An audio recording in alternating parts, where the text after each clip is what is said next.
When an animal is endangered, we take that animal out of the wild and we build infrastructures in order to place that animal in, because we understand that in doing so we help to better ensure the survival of that animal, and we understand that if we sit and do nothing, that animal will go extinct. In fact, one of the few animals, if not the only animal, that we see endangered that we really don't do much about in order to help is the human male. And make no mistake about it, the human male is in fact endangered.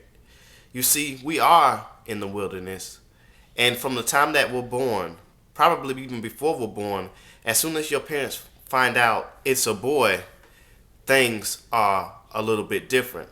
For instance, now, granted, I did not do the research to conclude whether or not this is true, but I have heard that there's evidence to suggest that when boys and girls are babies, boys actually cry more, but their cries are responded to less. Now, this teaches us not to cry for help. If this is in fact true, this teaches us not to cry for help, not to ask for help, and that would explain a lot of things. When you're a young boy, for a lot of young males, when we're born, they actually cut a piece of our penis off without our consent. Before we even able to give consent, a piece of our penis is cut off. And actually, we live in a world where men are castrated, and it's a mockery. I mean, the joke is made out of it. When females in other countries, they have genital mutilation, it's a big deal. But the same thing happens to males, and it's like it's a laughing matter. But I just don't understand how it's funny. It doesn't make me laugh, and it actually makes me upset when I think about these things. But the truth is, the truth needs to be spoken, because I'd rather the truth be spoken and be upset about it than to be happy about a lie. As we get older, we're taught not to hit girls, when in reality, males shouldn't be taught not to hit girls. People should be taught not to be violent to get their way. They should be taught not to hit each other. But instead, there's emphasis placed on us not to attack them. And also, if you look at the way things are now in the educational system, there's less guys going to college. There's more guys dropping out. There's less guys graduating. You look at the recession. There's more guys in unemployment, more males than females. And if you look at the jobs that we do have, on average, male fatality rates are much higher than female fatality rates. We look at the system, the court system. Males lose custody of their children when they contest more than females do. And even when a female does lose custody, the male doesn't always get custody. Sometimes, they go to the state. Kids go to the state.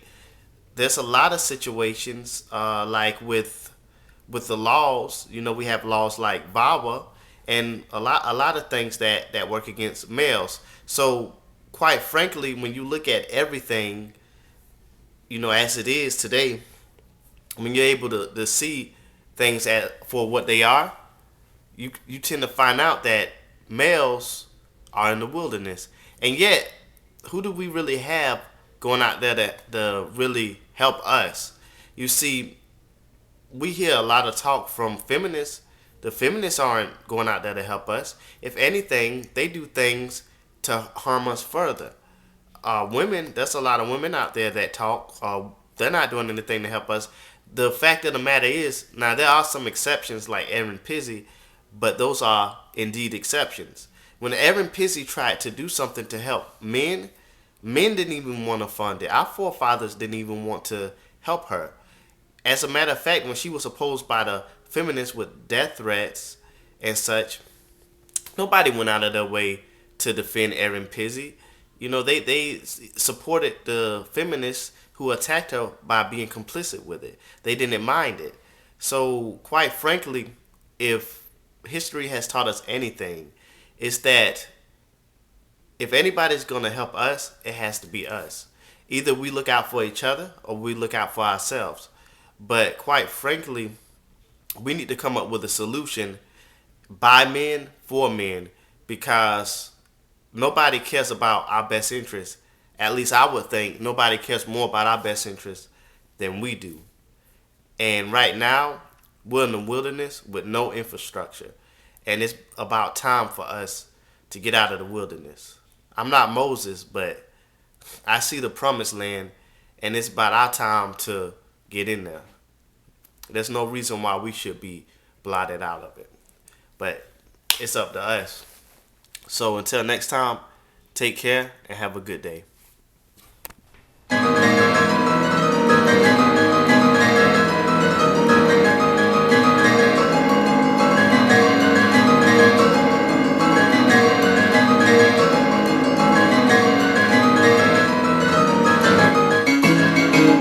Please leave your video responses and or comments in the comment section below.